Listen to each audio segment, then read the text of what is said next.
Alright, today I'm going to introduce you to Lewis structures and how to draw them. I'm also going to explain to you why they are important to chemistry and how they can be used in other parts of chemistry. The first thing to a Lewis structure is understanding the letter is the chemical symbol for the atom. The dots around the atom are valence electrons. The valence electrons are in groups of 2 if the atom is stable.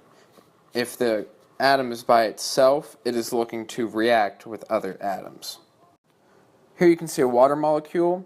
It's covalently bonded, which means the lines are acting as electrons.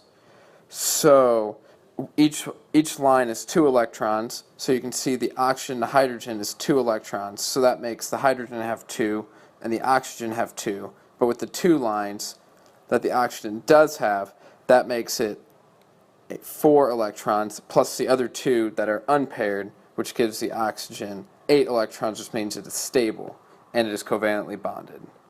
On this slide we have simple ions, which are easy to distinguish because they have an extra electron that would make them not normal on the periodic table, and you are shown this by the -1, which means it has a negative charge, or like the sodium, which has a +1, which means it has a positive charge, which means it has less electrons than protons.